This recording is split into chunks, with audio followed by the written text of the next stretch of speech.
Okay, I think I'm just going to talk about two things, the first 2 points, for reasons of time.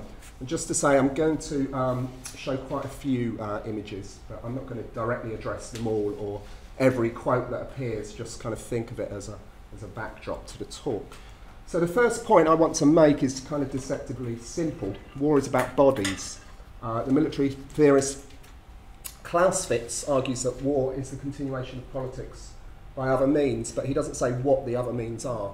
And Elaine Scarry is very good on this point. She says it's by a very particular other means, injuring bodies. Okay, so war is politics incarnate. It's politics written on and experienced through the bodies of countless men and women. It's a politics enacted via the recruitment, training, discipline, drilling, sacrifice, decoration and veneration of some bodies. And crucially, it's a politics that is enacted via the targeting, wounding, mutilation, rape, torture, death and destruction of other bodies. We tend not to talk about this basic fact in many of our conventional discussions of war, particularly not about the multitudes of defiled bodies that are the outcome of war. In politics, in the media, in our wider culture, in academia even, the bodies of combatants and civilians are often very absent from the ways in which we think and talk about war. War becomes curiously disembodied, sanitised, so the toll of British war casualties just becomes a numerical ticker on our news, while the suffering bodies of ordinary Iraqis and Afghani civilians simply disappear, no longer even attaining their earlier ignominy of being termed as collateral damage, such as their abstraction from the mythic narratives of Operation Enduring Freedom and its ilk. For decades, military strategists, seduced by the high-tech promises of smart weaponry, global surveillance and unmanned predator drones, have fetishised the technological over the human. As we've heard already from Daniel, the kind of militainment aesthetic is often similarly abstract, characterised by gameplay without equipment shortages, with no PTSD, with unlimited virtual lives. So war is about bodies, but the conventions of strategic, military, political and popular discussions of war are nonetheless often marked by a profound disavowal of this embodied nature at its heart. When they are discussed, as Judith Butler notes, it's only really certain bodies that matter, certain bodies that count and are counted, that are, in her terms, grievable. Now, following on from this, the second point I want to argue is that we can think of militarism itself as also being fundamentally embodied, as something that is felt as much as, if not at times more than, something that is explicitly thought. So a classic kind of discussion of militarism, someone like C. Wright Mill's analysis of what he calls military metaphysics amongst the power elite. The cast of minds that defines international reality is basically military, that sees military solutions to political problems as the kind of appropriate response. Now, this is a kind of cognitivist understanding, if you like, of militarism as a particular system of militaristic attitudes, values, beliefs, ideologies, whatever you want to call it. But there's a slight cognitive bias in that understanding, I feel. The anthropologist Catherine Lutz, in her book Homefront, looking at militarism in the US, argues that, sure, there's vast support for the military and for the legitimacy of having vast military force. These are kind of central, rarely questioned tenets of American political and wider public life. But, crucially, Lutz also notes that people rarely articulate militarist beliefs in any detail. It's just something they feel is right. And I think she's right, that militarism doesn't always, or indeed doesn't often, make sense as a clearly thought through set of rational principles, which of course is why it's such a problem that the level of democratic debate about the aims and the rectitude of particular military conflicts is often so limited. But nonetheless, militarism still does kind of make sense to many people as something that's simply felt to be habitually right, often from an early age. So I argue that militarism, militaristic culture, is as much about embodied, felt habits, feelings, as it is about kind of symbolic manipulations in the head. And we need to be attentive as well as to the kind of institutional and political economic dimensions of militarism, to how militarism becomes something specifically embodied in particular bodily dispositions structures of feeling, bodily performance, deportment, sensory practices. As one kind of infamous example, consider the raising of the arm in a Nazi salute.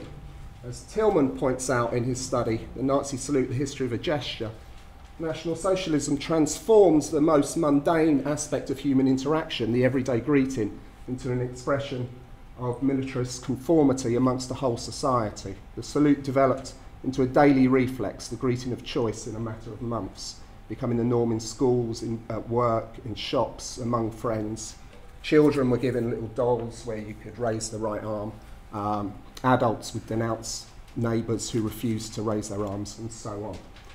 So it's partly through this sort of embodied gesture, it's an almost, kind of unconscious reflex, that I think military valorisation and war preparedness becomes felt to be normal and desirable, through which militarism becomes assumed and unexamined. As Schilling puts it, an abstract social norm may inhere within the deepest fibres of our bodily being. And again, Elaine Scarry notes that once ingrained, we don't lose these values. She says the body's loyalty to these political realms is likely to be more permanently there, less easily shed than those disembodied forms of patriotism that exist in our verbal habits or in thoughts about one's national identity. Political identity of the body is usually learned unconsciously, effortlessly, and very early. And the anthropologist Marcel Mauss talks about this kind of embodied militarism that you never lose. Once you've been a soldier, it's almost impossible not to hold your body in a particular way, not to salute, not to snap to attention when you hear that particular word. So you have this kind of continuity of embodied habits. It's almost subconscious, not really amenable to rational challenge. Now, clearly, militarism in the UK doesn't involve anything quite as pernicious, as fully integrated as the Nazi salute, although historically there have been some parallels in some of the debates that occur around certain embodied gestures, forms of silence at certain times of remembrance, the wearing of particular types of poppies, and so on. But more widely, I think it's important to think about the way that particular bodies, bodily gestures, performances, styles of deportment, sensory practices can embody this kind of unreflexive militarism. So just to finish up with, I don't have time to analyse these in detail, but I'm just going to give you a few examples of the types of idioms and phenomena that I'm interested in, and which I think exemplify this kind of argument that the inculcation of the military normal, as Lutz puts it, can productively be thought of in terms of a militarisation of the body and of sensation. And militarisation is quite pervasive, but sometimes quite subtle, and arises in a myriad of sometimes unexpected places, from the catwalk to the school canteen. So one key embodied idiom of militarisation, of military valorisation, is clearly fashion, is, as Vogue puts it, military chic. Off-duty calls for something less regimented, flirty tears or soft ruching. Dire is another key idiom of embodied militarisation. There was a moral panic in the States recently over the fact that children were becoming, in the words of military opinion, retired military opinion, too fat to fight, and that this was a potential security risk, which led to legislative change about the content and provision of school meals. Now, in some respects, this is a laudable campaign directed at getting kids to eat more healthily, but it illustrates a key point about contemporary militarism, which is that it articulates militaristic concerns about things like security, with more widely held civilian feelings about the desirability, the governance of particular types of kind of desired ideal bodies. Along the same kind of lines, I'm currently researching the emergence of British military fitness as an increasingly popular leisure workout activity in the UK, one which draws very explicitly upon the embodied and sensory practices developed in the traditional sites of military discipline, such as basic training. So you get these kind of new hybrid leisure practices and the body projects that take shape within them, which represent a kind of coming together of classic forms of collective embodied militarism with more contemporary kind of neoliberal desires for individual thrill and self-actualization and bodily transformation and challenge, all these kinds of ideas. So they're a site of a much more voluntaristic kind of auto-militarisation, if you like, although they're still reliant upon the kind of the continuity, the corporeal careers of ex-servicemen and ex-women in the training. And a related phenomenon is the increasingly popular kind of high-end challenges, weird obstacle courses and the like, such as Tough Mudder, the ex-military, typically special forces members set up for civilians to do as a weekend retreat challenge, a kind of simulation of boot camp essentially. More widely, of course, sport and fitness we've heard about is a key idiom through which a more passive, embodied deference to the military is played out. So, for example, the Olympics last year was essentially constructed as a huge national ritual of deference to the armed forces. The Olympic Park and its global mediatisation was a space where it was very difficult to escape this type of militaristic heroisation.